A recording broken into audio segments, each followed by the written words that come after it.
The first order of business is I'm going to relinquish the chair to Nicole, our CEO, to bring forward the elections. And it's hard to believe it's a year already.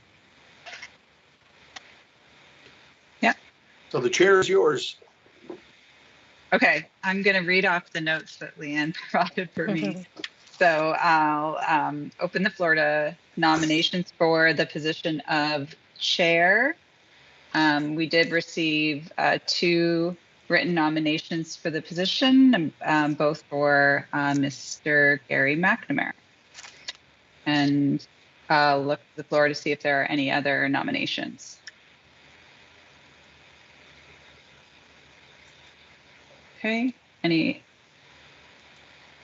other nominations for the position of chair? Nope. Okay, last time, any nominations for the position of chair? Okay. Oh, unless someone buzzing one in. All right, so Gary, do you stand as the nominee for the position of chair?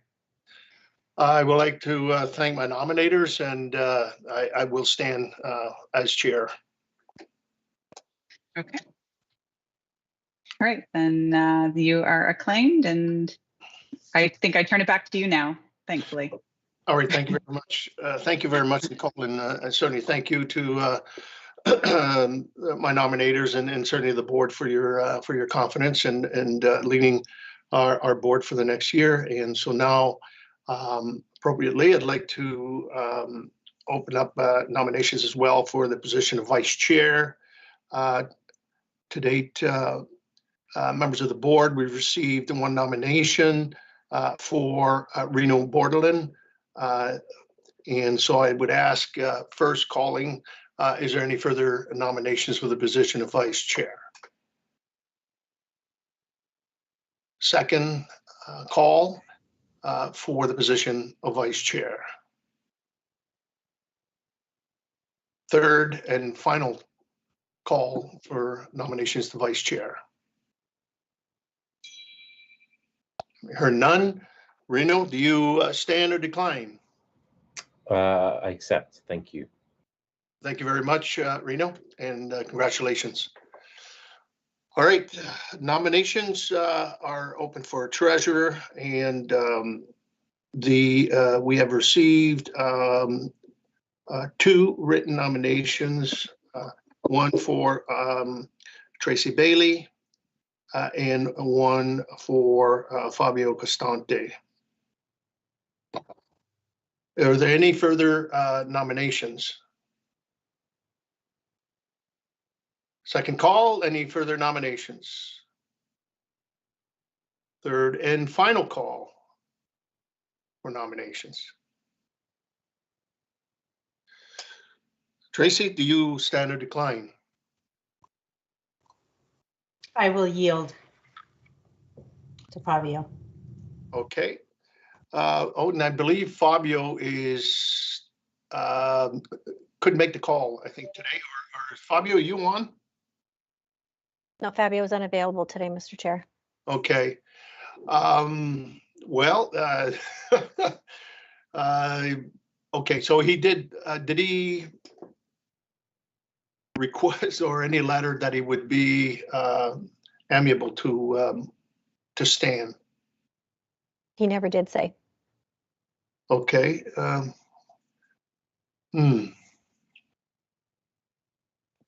Okay, well, we'll surmise that he will accept the position. If not, then we'll certainly go back to the board at our next earliest meeting.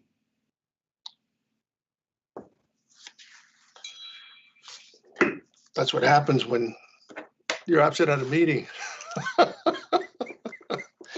Okay, so we'll keep it at that, and then we'll certainly, Leanne, if you could get into contact with Fabio and just to let him know, and just to get his take, and we'll go from there. Yeah, I will. Okay, thank you. All right, we'll move on to the agenda approval. Could I have a motion on approving the agenda as presented? Judy, thank you. And Reno, support. Any questions or comments? Hearing none, all in favor? Oppose? That is carried. Thank you. Any announcement of conflict of interest on the agenda as presented to you? All right, so I see no call for. So then we'll move on to 5.0, and first 5.1 is our COVID-19 update. Dr. Nasaturi. So thank you, Board Chair, Mr. McNamara, members of the Board of Health, my colleagues. Thank you for giving me this opportunity to speak today. So at this point in the pandemic, there has been a significant transition to how we acknowledge the burden of disease. And in short, I don't think we can articulate if the burden of disease is greater or less today than it was the last time the board met. The reason for that is that substantively, we do not have access to testing in the same way that we had before. Testing is a wonderful convenience metric, meaning that the number of people who have the disease can be ascertained by the number of people who have a positive test. And with the shift in the availability of testing resources, we have to use other parameters to measure substantively the burden of disease. So at this point, I would say that we can't conclude if it's any worse or any less today than it was a month ago. But there are certain facts that we can use to help guide our decision making. And the status as it is now is that we've had 524 deaths in the health district. And not being from Windsor-Essex, I did speak to one of my colleagues and wanted to understand yesterday, is the experience here the same as the rest of the province? And it is. When we think of the deaths of people with COVID-19, they're not all people in the twilight of their life. Many of them are premature deaths. And these are people saved for COVID, would live many more years. The majority of the deaths are in people that are unvaccinated. The remainder of the deaths, for the most part, are people that are vaccinated that have significant medical illness. An example of that would be someone who had a transplant, a kidney transplant, who perhaps was doing quite well until they developed COVID. There are 125 people in the hospital system currently, approximately 125 people in the hospital system with COVID-related diagnoses. Given the fact there's about 600 beds in the health district, about 1 in every 5, 1 in every 6 people currently admitted has COVID. So that's a significant burden to the health system. And although I repeat myself, I do have to share, every person who's admitted to the hospital with COVID means that other essential services cannot be provided. And in fact, the province had directed hospitals in preparation for this, for the Omicron variant, to cancel scheduled surgery. So we still have a significant burden of disease in the community. I think moving forward, and the health district independently or with provincial guidance will have to move forward with developing a suite of metrics that will give some summary measure of the burden of disease. So those measures could include the number of outbreaks, and we have currently over 80 outbreaks in the health district. It's the number of people who died, the number of people currently in the hospital. We can use wastewater data to see what the burden, the biological burden of disease is, and formulate a metric that provides inferences into the burden of disease for the community. It goes without saying in public health practice that whenever we evaluate a problem, we have to first decide what our goals are, and then to measure the baseline, and then institute a suite of measures or policies and interventions, and then evaluate what the effect of those measures are on the baseline data, the baseline measure. And only with that can we actually have effective public health practice.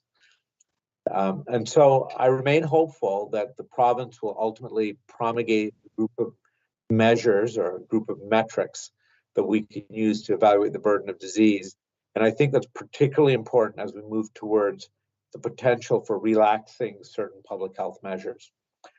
The second item I want to share with the measures is that the current level of burden of illness reflects in part the disease itself, or the Omicron variant in itself, and the associated public health measures that have been instituted to contain it. As we have relaxation, it's only reasonable that that one might infer that you'll have additional burden of disease. That in itself is manageable so long as we know what that additional burden of disease is or would be. And so as we move forward, the current state of disease or the current burden of disease is in part related to the current level of public health measures. So I think moving forward, hopefully the next Board of Health meeting, I'll be able to report on what will be the burden of, what will be the measure to evaluate the burden of illness. The second are two things which I think are positive. And, you know, there's more to the public health service than COVID, although it seems to have occupied basically all of our time for these past 2 years. But there are lots of other things to do. First of all, I think the people of Windsor-Essex should be congratulated for instituting a program to allow for fluoridation of water. I just wanted to read what the American Dental Association said, and I would, and this is right from their executive summary. Fluoridation of the community water supplies is the single most effective public health measure to prevent tooth decay. And they go on to say, throughout the more than 70 years of research and practical experience, the overwhelming weight of the credible scientific evidence has consistently indicated the fluoridation of the community water supplies is safe. And there's nothing I can add to that. That is the consensus among public health physicians and the public health community. But that's also the consensus among the American Dental Association, and the Canadian Dental Association has similar material as well. So I think that's a positive step that we've moved forward with this as one measure of a suite of measures to improve oral hygiene or oral health. I would tell you as a doctor, when we reach Providence, and I'm going to reach Providence at some point, I'm 55 now, it's better to be 80 with your teeth than without your teeth, because enjoying a good meal is something that's worth a lot. And so the more that we can preserve people's oral health, the better it is for people throughout their lifetime, not just in childhood, but throughout adolescence, middle age, and in Providence. The final item I want to comment on, it's also, I think, a testament to the public health service in Windsor-Essex. And that is that the team and Nicole and the Board of Health and collectively have been able to get the endorsement, if that's the correct characterization of the council, for the safe consumption site. There are more people dying, many times more people dying of opioid overdoses and substance use overdoses than dying in car crashes. It's a public health emergency. I think the last time I looked at the numbers, there were 2,500 people who died in a 12-month period, and there are perhaps 600 people who die of car crashes. So it's a significant burden of disease. And it's an illness that affects the broadest spectrum of the community. It's just not the stereotyped individual, but there are people in their 50s dying of opioid overdoses. My colleague Dorothy Roberts talked about her son. She's my classmate who died of an opioid related overdose. I think that the one thing to consider is that the safe consumption site is one of a suite of measures to address the opioid crisis, or the opioid death crisis. And I think that this is one important but incremental step in moving forward to manage the crisis. There are other things that need to be done, and we have to work on it on a public health level. That includes access to mental health services, addressing some of the social determinants of health, continue providing naloxone kits, but to really try to effectuate the suite of programs that can improve the health of the community.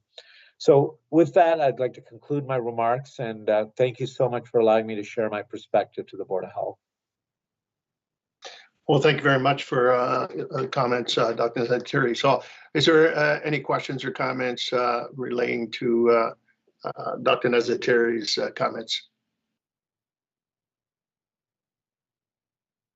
Okay, well, thank you. And thank you for certainly, Dr. Nazatiri, for your leadership and steadfast leadership, in particular in the last week or so. And you know, dealing with the temporary farm workers and so forth. We found some, obviously, some consensus there, but certainly wasn't easy. So I want to, on behalf of the chair, I want to extend my thanks to you on behalf of all of us for you know, your wisdom and your strength, and to bring this you know, to the forefront in terms of attention from our colleagues in Queen's Park and certainly Ottawa. This is an issue that keeps repeating itself on a yearly basis, but I want to thank you for your leadership on that, and the whole team as well, Nicole, your group, for keeping our not only our citizens here safe, but also the guests that are coming in here to help sustain the food supply. So thank you for that. A couple of points before I turn it over to you, Nicole, and that I just want to welcome our new board member, Mayor DiCarlo from the town of Amherstburg, and also a councillor at the county of Essex. And two things. I want to first of all congratulate you, Aldo, and but number two, I want to say thank you for coming forward, you know, to finish up obviously the mandate for 2022. So thank you for coming on board.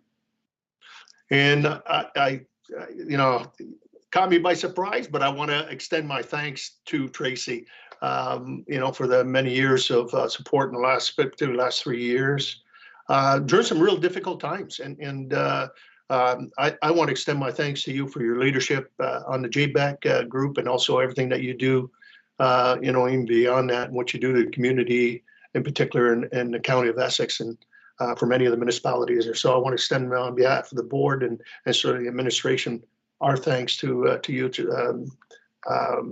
as the past treasurer for the last 3 years.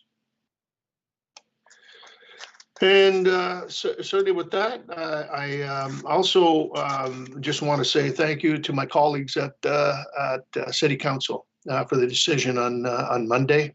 Took a lot of courage and to bring that forward. So I certainly want to commend City Council, those that supported. I think something that is really a foundational piece of dealing with the opioid crisis, and you know, proves again that compassion and love for humanity overcomes fear and innuendo. So I want to certainly extend my thanks to City Council for moving this item forward. So with that, I'm going to pass it on now to Nicole. Okay, thank you, Mr. Chair. So just an operational update, and I'm going to hijack things a little bit and turn it over to Lori as well. But as you know, we passed our budget at the end of November at our November meeting. And then there was a flurry of announcements and changes related to the surge and rise of Omicron, which had our health unit, like all healthcare services, but certainly as a health unit, shifting in priorities rather quickly. So just to sort of recap, November 3rd, we had just prioritized 70 plus for vaccinations for third doses. We were anticipating 50 plus at the beginning of December, and then a slower, you know, over 18 into the new year. On December 15th, the province shifted that priority and opened up vaccination, as you know, third doses for everyone, and as well shifted our priorities in case and contact management and put out directives and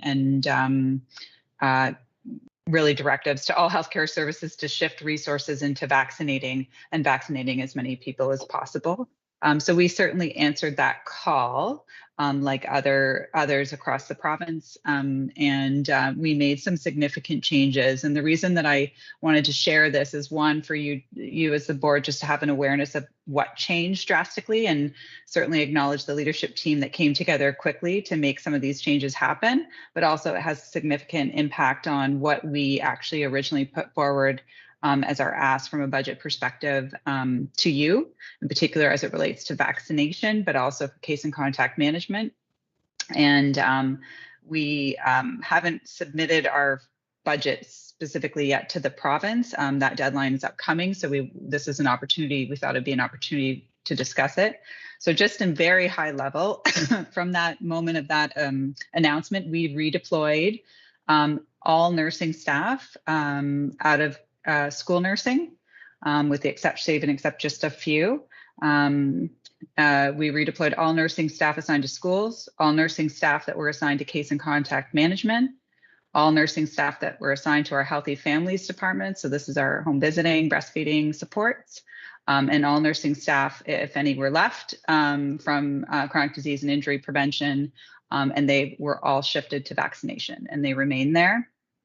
So certainly that has an impact on the programs and services in those areas, but just wanted awareness of those shifts. We also redeployed administrative staff to support vaccination clinics, and that includes managers as well. We expanded, due to expanded vaccine distribution, and also to support additional sites. We, as you know, established an additional mass vaccination site in Leamington on top of redeploying additional supports, resources, and services over to the Sears mass vaccination site. And we also have supports that are supporting the mass vaccination site in the West End that's sponsored by Hotel de Grace. As well, we bolstered both our mobile vaccination teams and added additional management support for those teams as well. On top of that, we had to redeploy, given the number of outbreaks that we have seen related to Omicron, even though we are only focused on the highest risk settings. So that's long-term care homes, retirement homes, congregate settings associated with agriculture, group homes, et cetera. We've had, I think, over 100 outbreaks already since the beginning of the year. And very little staff. So we have recently started redeploying non-nursing staff from other areas. We do have social workers, for example, in our Healthy Families Department that we had assigned there because we were pulling the nurses, and we've redeployed them over to case and contact management as well, where possible. Some of the dental staff are also being pulled in balancing workload between our dental operations and supporting things like call center and case and contact. So just wanted to provide you a really high level of some of the changes and significant changes. And then I'm just going to turn it over to Lori because she's just going to walk through a little bit how this changed our budget and what you approve versus what our reality is. Lori. I'm going to share my screen. Just be patient. Thank you.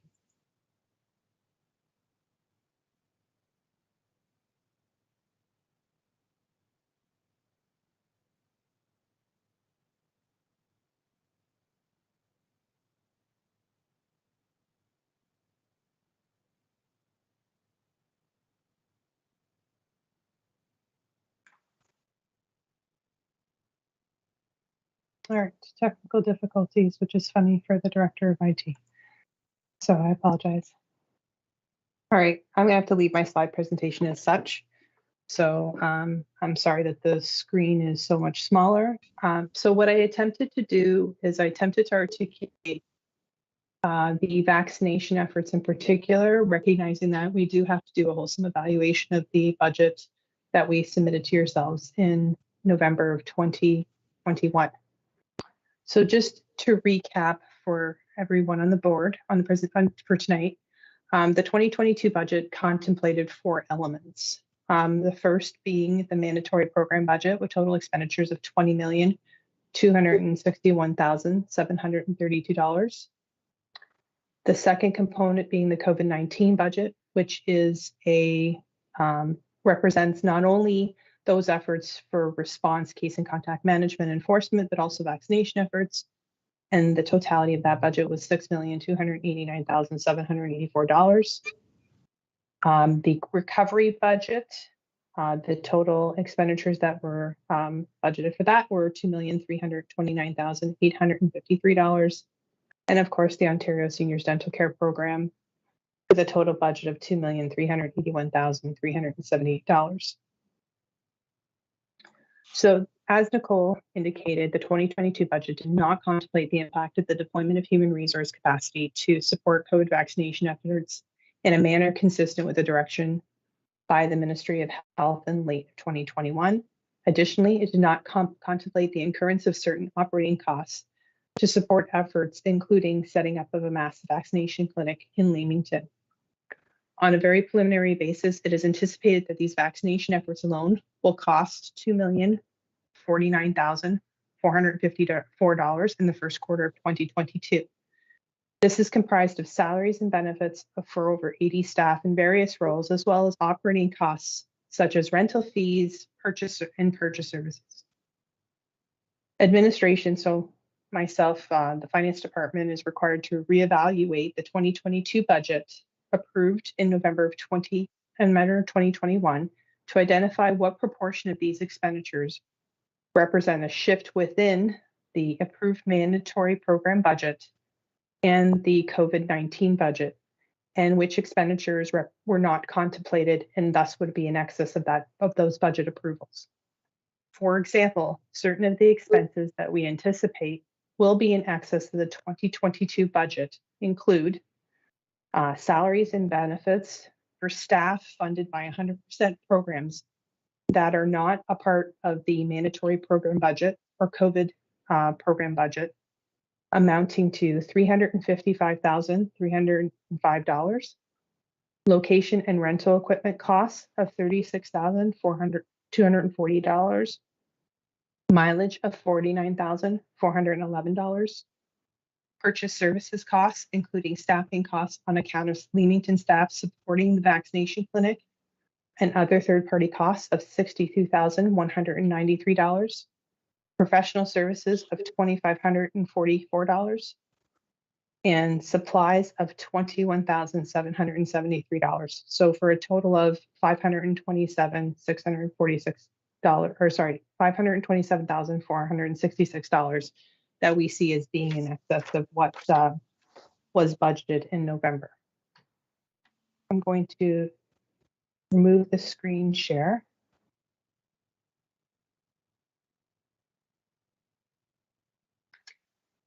So Nicole, I'm going to ask if this is an appropriate time for us to talk about budget recommendation as well, or if you would prefer to defer until later in the agenda.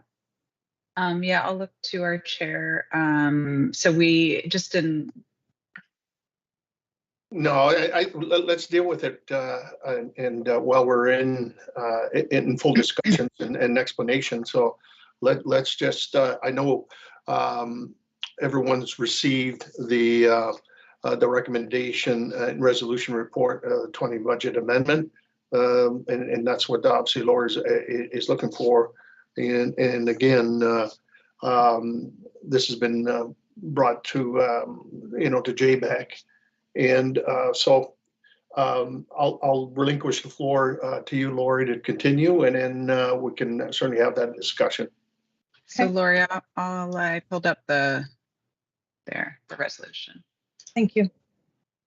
So as indicated, again, our budget that we contemplated in 2021 and was recommended and approved by the board requires that we revisit it in advance of our submission of the annual service plan to the Ministry of Health and Long-Term Care.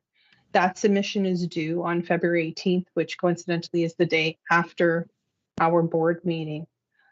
So administration was looking to the board and recommending to the board that any changes that are identified over the course of the next, call it week to 10 days, that those changes and amendments be brought forward to JBAC for their approval in advance of submitting the annual service plan.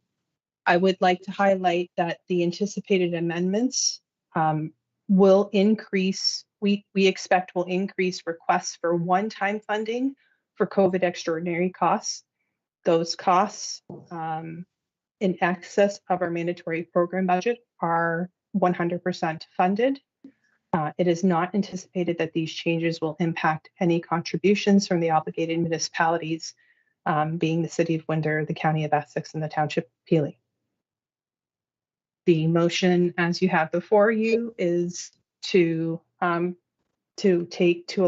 administration to bring forward the amendments to the Joint Board Extension Committee on February 7th, I believe, for their 17th. approval.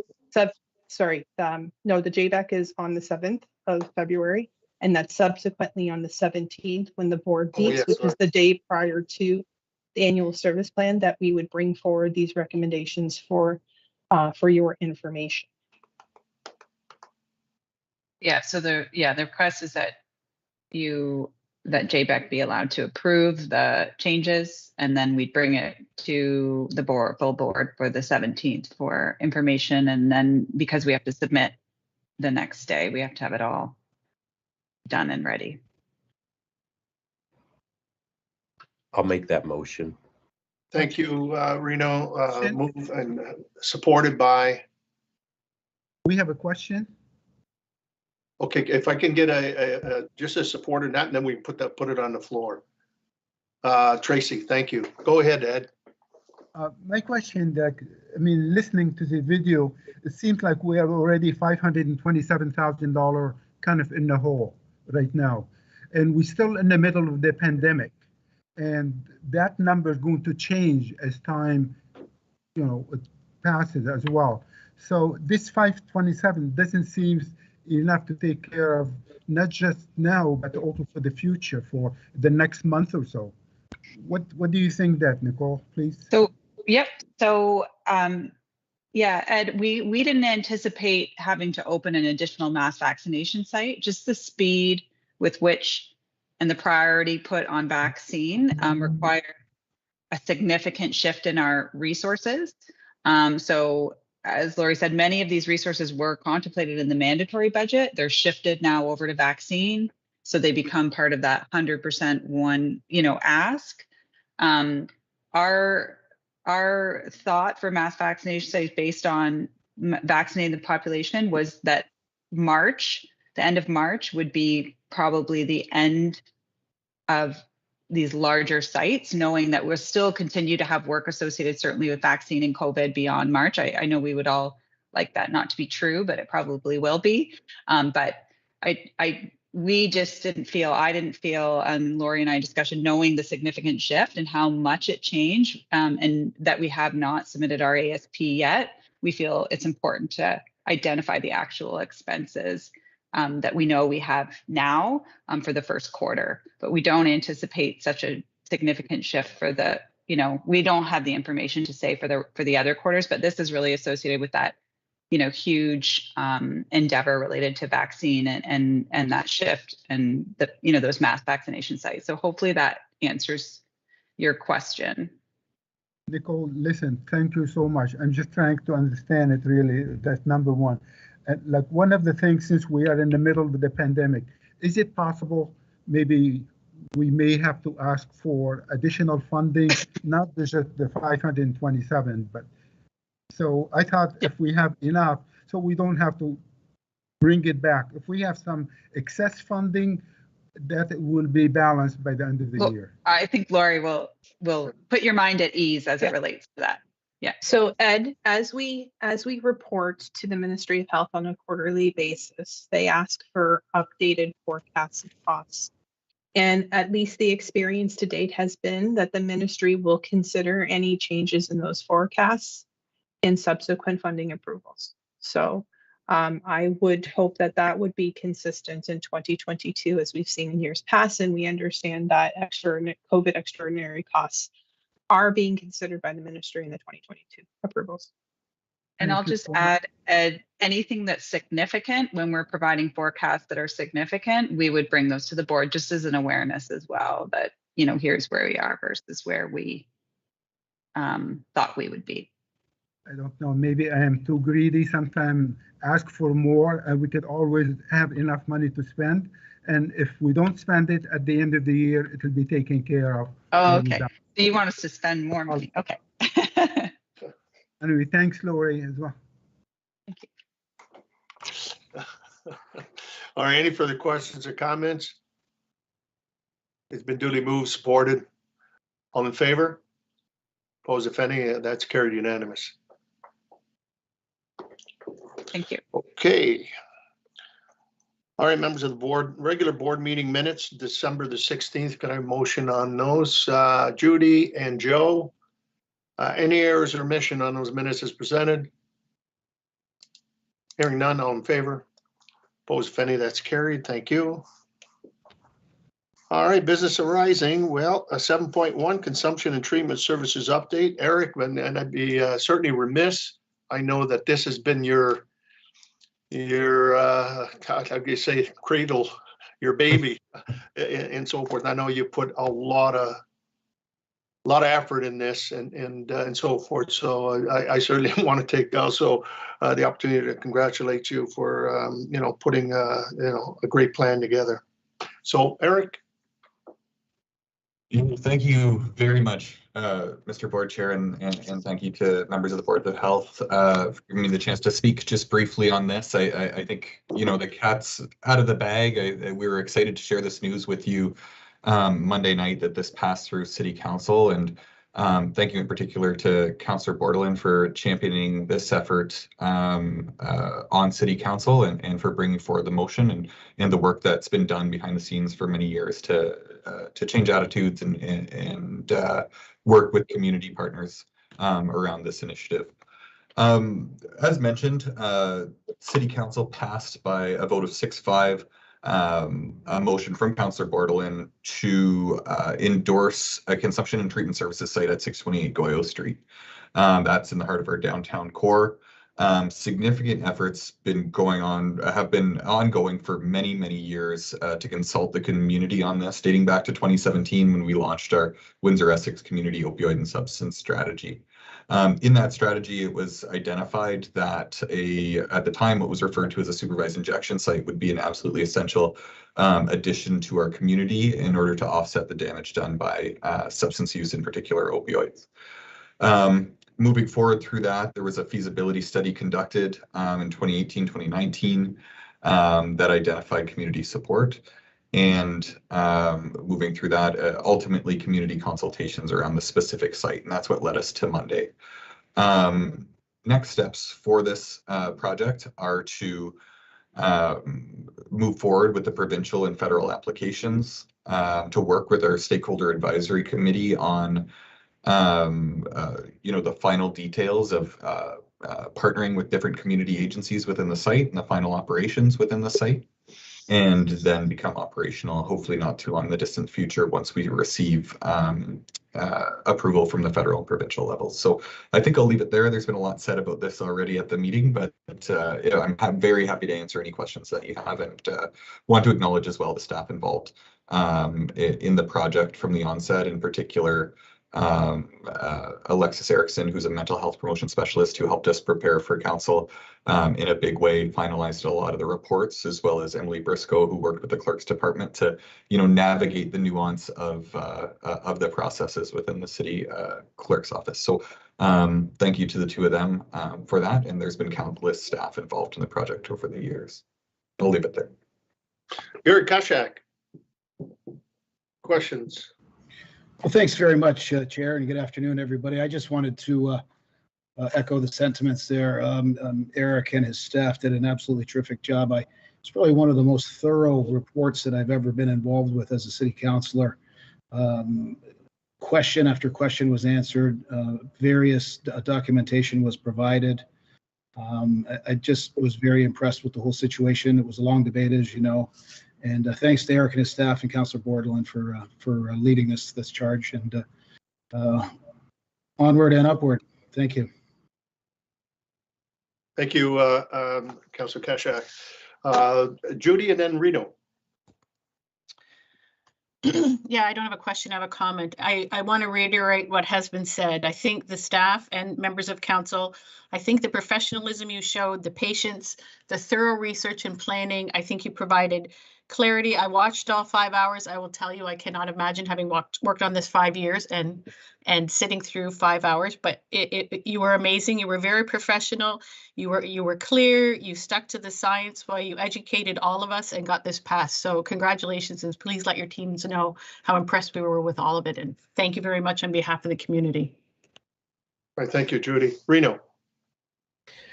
Yeah, as well. I just have comments as well, because I think there, we see this and it'll be reported in the media, and even congratulating the council, whereas the mountain of work that went into this, and I say this, I will be the first to question from a board's perspective if there was enough public consultation, if there was a robust process, and if there wasn't, I'll be the first one to rail against it.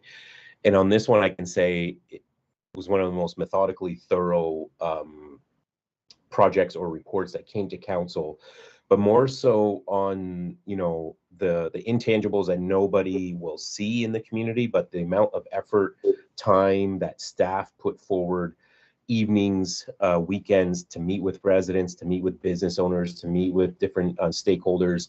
I made a post the other day that I think 3 years ago we had a police chief saying that they would park outside and arrest people coming out.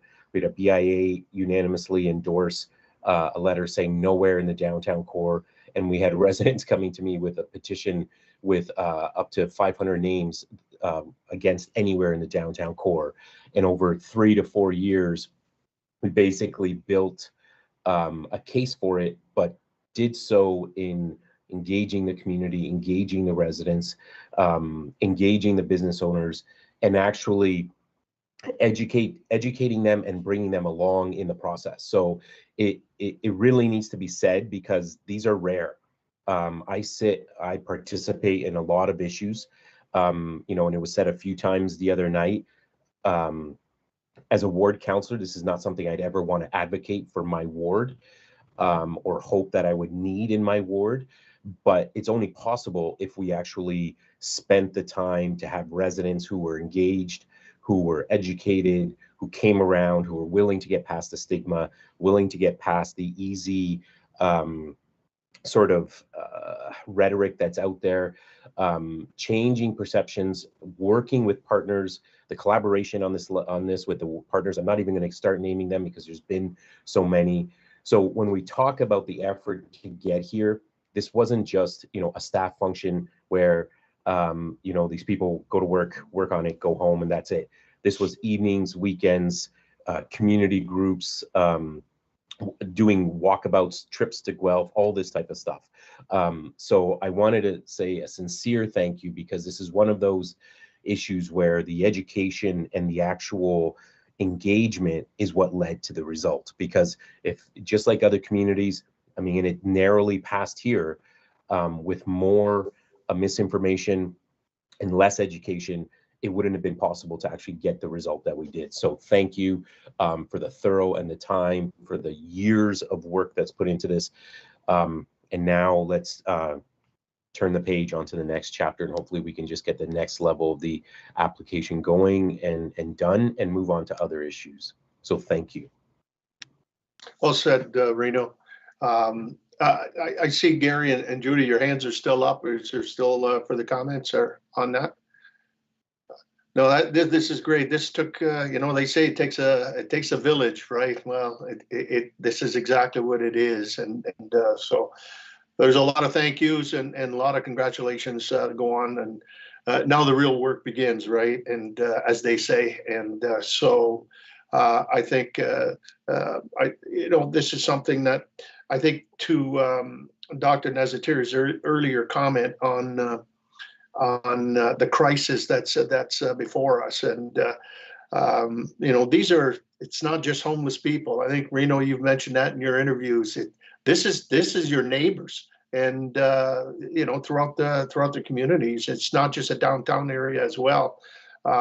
So it took a lot of hard work and study, and so kudos to everyone, for whatever you inputted within this whole process. I think at the end of the day, it'll prove that it was the right thing to do, and it shows the compassion. And we've always been a very compassionate community as a whole. So here's an opportunity to help the most vulnerable now, and to find a way out of a real troubled time for them. So great news, and so looking forward to see how this thing marches on. All right, we'll move on to the consent agenda. Members of the board, we've got 4 items to deal with. If we got a motion to receive the consent agenda. Thank you, Judy and Aldo. On the receipt, is there anything that the folks want to certainly acknowledge or bring forward that of interest to certainly to the board, or highlight anything within the reports? Not? Okay, thank you. All in favor? Opposed? That's carried. Okay, the resolutions, well, we did have one, and that's been dealt with. And thank you for that. So we'll move right on to new business. 9.1, fluoride update, N1 report. Nicole, that's located at page 15, also, members of the board, on your agenda package. Yeah, I think I don't have much to say about it. I think Dr. Anesatari addressed it at the beginning, and obviously that is another long time coming. And so again, pleased to see that now fluoride has returned to the water, and the N1 report just updates that process and what they went through to reinstitute it. So certainly, if there's additional questions, we're happy to answer them. No, just a couple of good hits in the last week. Yeah, just wrapping everything up. Yes. Ed? You're on mute. You're on mute. Ed, you're on mute. Yeah, you're on mute, Ed. Can't hear you. Can't hear you. Don't know how to. Ed, you're on mute. Can't hear you, Ed.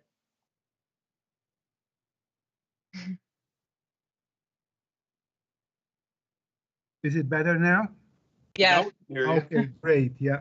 I know we dealt with the fluoride introduction. This is years ago, and of course we introduced it.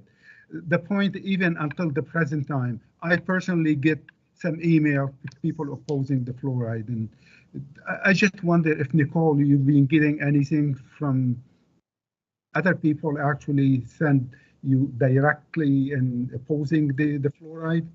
We do, Ed. There's a very organized group around the, sort of an anti-fluoridation group that's very organized here and across the province. And so we have gotten a lot of emails from them, but they have a very specific platform and goal. And to be honest, everything that they sent before, when we dealt with this issue and talked about it a couple of years ago, it's the same, emails. And we started to see it a few months, I'm sure you did as a counselor. We started to see it maybe a few months before, because there was a delay in reintroducing it for a number of reasons. So we started to see the Twitter and emails and communication starting again from that group a few months ago. We haven't, our team could correct, Erica has communications. We don't have any residents that aren't maybe part of that organized group, if that's your question, just calling and asking us questions. I think you said the key word, which is they are, yeah, they are very well organized. Yes, yes, I- yeah, I and don't yeah, believe in it, yeah. yeah. So, but we have, other than that group, we haven't received our calls from, a number of residents just, asking about it. So, and we're working very closely with the various municipalities, their communication, as well as and when themselves, just in light of the change, to make sure that, they have the right information and education is out there. So certainly if you need any support, we're happy to support you, Ed. Just let us know. But it is a very organized group. Yeah. I think they are very well organized, and like I know in the past we dealt with them. It just seems like people who really bark harder, we listen to them for some reason. I don't want to say it maybe differently, but some people well organized and they know what they are doing. So thanks you, Nicole. Thank you very much. Okay, thank you, Ed. Any further questions or comments on that new business? It's more or less an update. Thank you. If there's nothing further, then 9.2, the CEO Quarterly Compliance Report. That's located on page 12.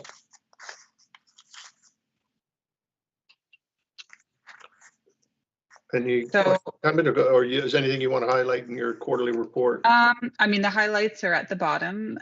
So we went through the one item we just added, obviously the change related to finance because of the changes with vaccination, and so we've already gone through that issue as well. You'll noted related to our immunization policy and impact there. So certainly happy to answer questions. Okay, any questions? I don't see any hands up. And what I should do too is just if I could have a motion to receive the fluoride report and a motion on the CEO's quarterly compliance. Reno and Ed, all in favor? Opposed, if any, that's carried. And then the Project Governance Committee, December 10th meeting minutes, Judy and Nicole, or Nicole or Judy. So go ahead, Judy. 25. So the minutes are there. I don't know if the board needs to approve them. We did have a follow-up meeting on last Friday. Nicole, are we reporting on that as well? Those minutes aren't included because we haven't approved them yet at the PGC. So this would have been from our December meeting, but we could give an update if you want from our last meeting.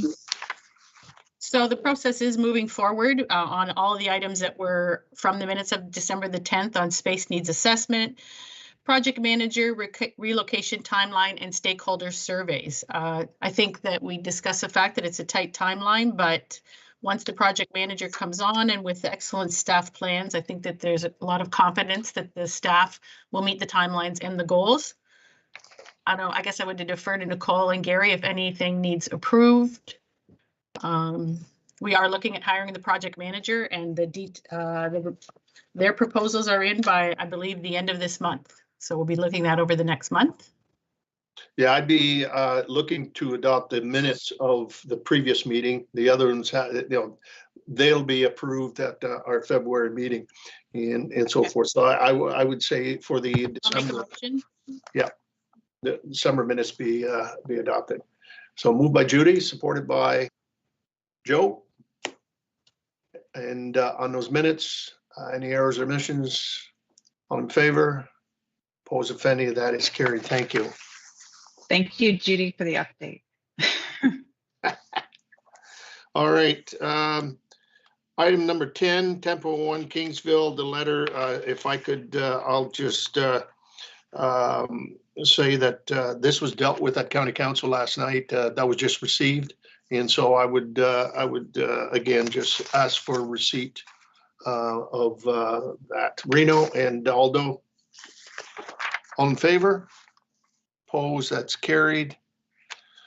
10.2, Grey Bruce Public Health. It's a letter of support for Windsor-Essex. Again, it's just you know, I guess we could say thank you, you know, in the receipt of it. I don't think any action required. 10.3, the City of Windsor resolution in support of Windsor-Essex County Health Unit in support of the Health Unit's resolution dated November 23rd, recommending that the province of Ontario amend the immunization student pupils where students are required to be immunized against designated diseases. And that also includes COVID-19 as designated disease. That was supported also by County Council. So that's good news, and we thank the city as well for that. So a motion to receive those 10.2, 10.3, and 10.4. Ed, thank you. Robert? All in favor? Oh, you got a question? Go ahead, Joe. And Robert as well. Yep. Thank you, Chair. Just a question maybe for Dr. Regarding the resolution regarding the Immunization of Student Pupils Act, would you know, I know as our health unit, we've done that. We've got the City of Windsor endorsing it, the County of Essex. In terms of the province, are there other health unit regions doing the same? Would you say, in terms of a percentage, would you know offhand if it's, you know, unanimous or the majority of health units are requesting this of the province? Because the, you know, the one that's in charge now in the province, you know, he believes in vaccines, but he doesn't believe in mandating. So it's at a standstill right now. But I'm wondering what the feel of the other health unit regions, if you know what the thinking there is overall. Maybe Nicole could weigh in on this as well. I'm not aware of any other Board of Health putting forward a motion of this nature, although I think many medical officers of health believe that it should be included, or perhaps I should say I know of many who believe it should be included in the Immunization for School Pupils Act. But maybe at the next Board of Health meeting, we can perhaps do a more fulsome inquiry and report back on what other health districts have endorsed publicly adding COVID-19 vaccine to the statute. Okay, maybe as a follow-up, like not to give you guys more work, but perhaps Gary, you know, when we send things out to AMO and we CC, are we able to send these resolutions to those health units asking for support endorsement? I don't know, like I just want to continue the dialogue, because if it seems to me it's just going to get noted and filed somewhere and it just stays there. I'm just curious to see if that's possible. And maybe Alpha would have a, you know, good connection, you know, in terms of looking at it. But Nicole? I was just going to say, so it is standard for us for all our resolutions. We do send it through Leanne. We do send it to Alpha for dissemination to all boards of health. That's sort of one of our standard pieces for any resolution that's passed. So they would receive our resolution as well. In this one, we CC'd our local boards of education and our city and county councils. And usually other health units, when they pass a resolution, they'll also flow it through Alpha, which is why you have so many items in correspondence. I haven't seen anybody endorse this yet. Okay, thank you for the information. I'm just curious, like I said, as this moves forward, it may, you know, continue where this is going to be prevalent, or it may just kind of die off. But I want to commend our region for, you know, acting as leaders and stepping up and putting this on the forefront on the agenda.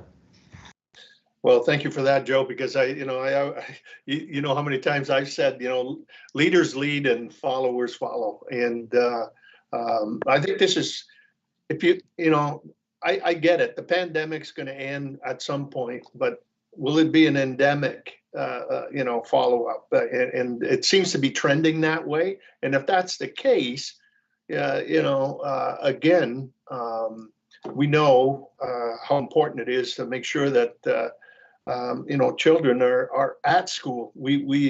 That's the whole issue, and and so forth. So, you know, let's continue to, you know, to bring it forward. And I think it's very important. But I think between now and say February through Alpha, if they've received anything even through them, I'd be curious also, to your point. Any further questions or comments? Robert, did you have, I think you had your hand up? I did, but it was more within regards to seconding and voting in favor. But I would maybe add one item to this discussion, is that should there be a situation or should there be a declaration of this disease becoming endemic, I would think we should bring this forward again, because at that point there is further impetus to add it to the Immunization Act. Maybe we should look to revisit our resolution and reiterate it and add in the significance of a declaration of the disease becoming endemic, which I agree, it certainly seems to be going that way. And I think the UK Prime Minister commented on that just yesterday. Yes, I make a great point, Robert, and I tend to agree. I don't think it's going to go away, and as more you know, more kids are born and move forward, and if you know, that's how you stay ahead of the game. Is vaccination is it's a wonderful tool, and you know, it just I don't understand the thinking why it shouldn't be included. I mean, we've seen the impact, and I firmly believe that what's happened in the last 2 or 3 years to many of the kids, the younger ones in particular, this is going to have a lasting effect on their psyche moving forward, and with all of the, you know, learning from home and school closures and back and forth and after class and cohorts being sick and so forth. That's got to have an impact on them. Moving forward and so forth. So I agree. I think even as we move off the pandemic into endemic situation, and the conversation shouldn't end. It should be. It should continue. I totally agree with your comments. Thank you. Okay. I don't know, Dr. Nazatiri, if there's any on that you could add.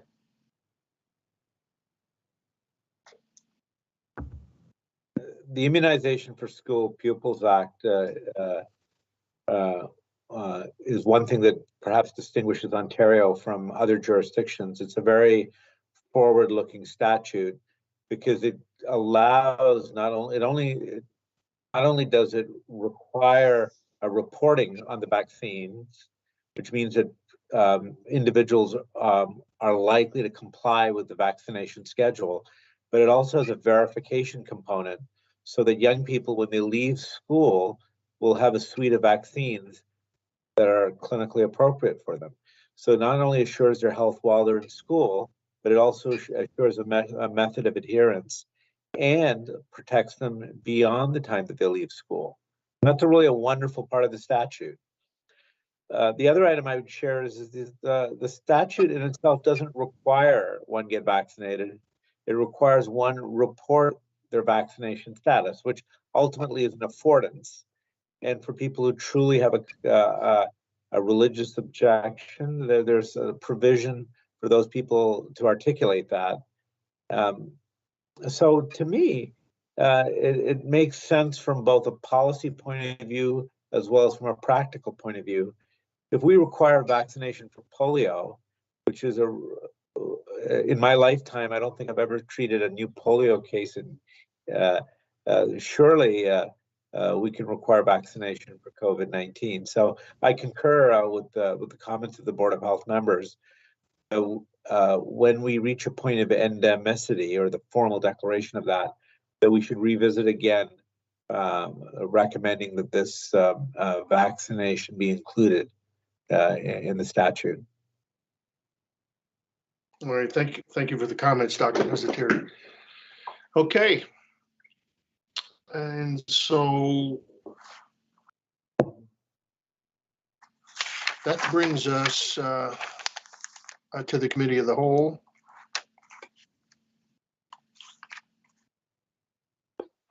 So motion to move in committee of the whole. Judy and Ed, all in favor? Oppose if any? That is carried. Thank you. So Leanne, we'll give you some time here and let me know when we're ready to